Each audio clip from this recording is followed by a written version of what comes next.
We've got some breaking news now, as you would have seen at the bottom of your screen. This has come via tweet from the Department of Defence in the United States. It basically says that Secretary Hegseth has directed the Department of Defence to undertake a review of the AUKUS initiative. We knew that. Now it goes on to say this review will be department-wide, led by the Under-Secretary of Defence Policy. It will be an empirical and clear-eyed assessment of the initiative's alignment with President Trump's America First approach. As part of this process, the department looks forward to regular engagement on the important matters of the US government, Congress, allies such as Australia and the United Kingdom, part of AUKUS, and other key stakeholders. The department anticipates completing the review in the fall, so that is later this year, a couple of months away. I want to bring in now live Liberal Senator Jane Hume. She joins us from Canberra. Jane, thanks so much for your time. This has literally just been tweeted in the last couple of moments, or at least the last hour or so, very recently. This means that the review that was meant to be completed, just a month-long review, no longer will be. That's been pushed back to the end of the year. Do you think that's a good sign for the future of AUKUS, or perhaps a more ominous one?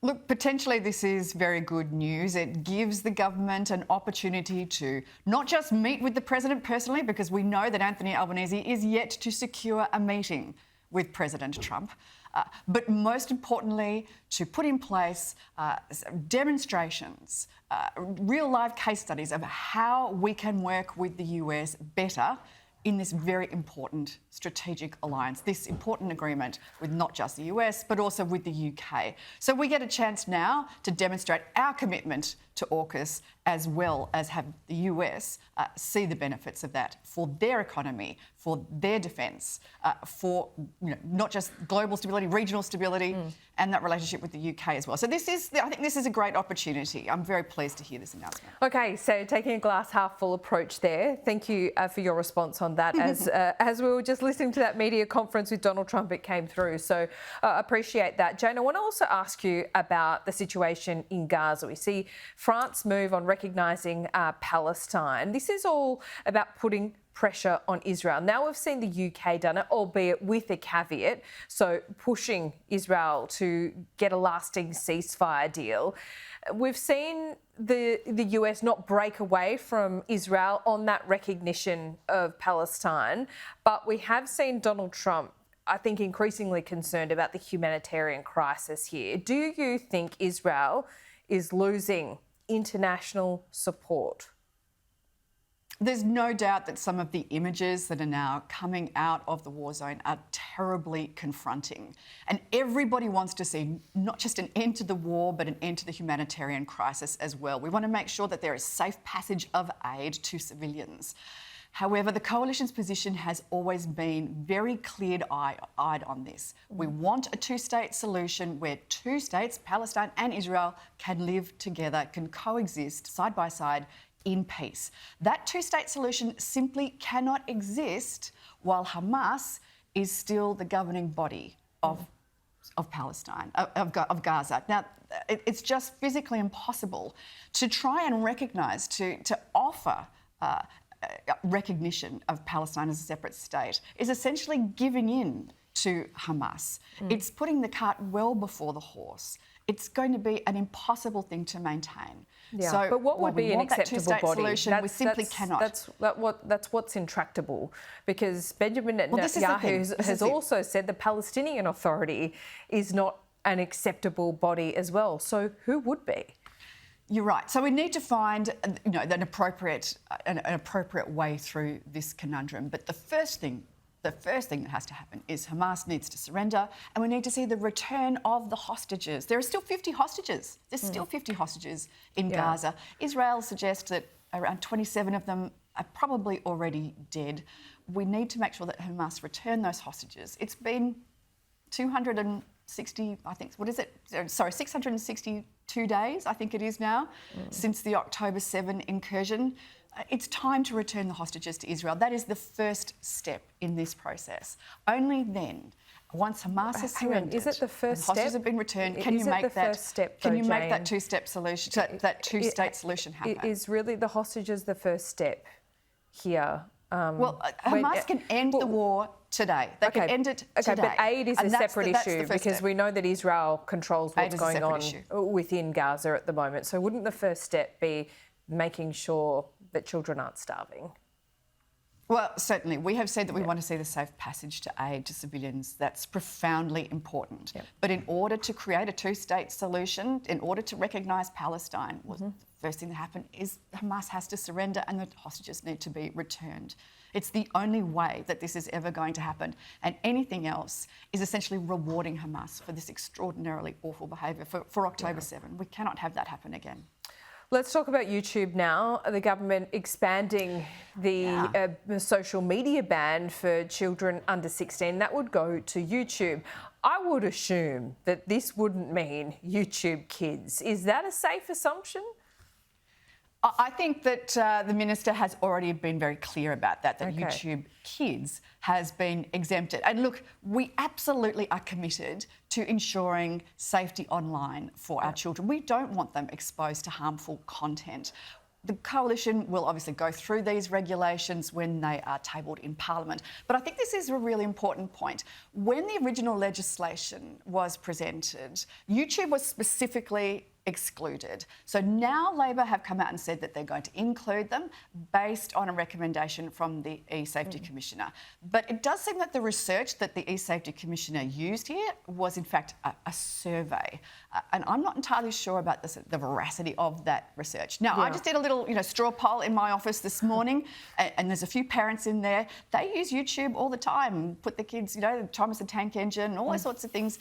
YouTube does seem to have a lot of very good guardrails. They do, but you can. So well, I don't know about that because you can get Thomas the Tank Engine on YouTube Kids, for example. But the problem with YouTube, as separate from YouTube Kids, is that you do have content that they can access, and there's an endless line of it. I know very well. I've got a 5 and 8 year old that they get into this whole of videos after videos after videos, and it's real. I don't think YouTube has the appropriate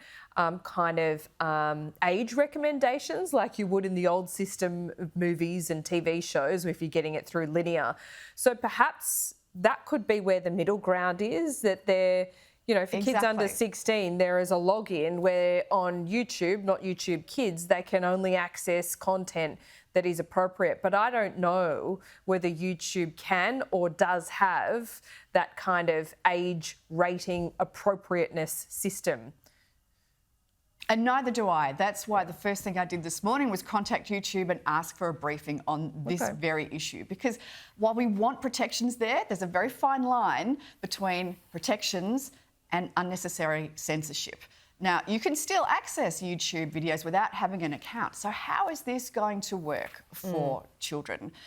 We want to make sure that the safeguards are there and put in place and are appropriate.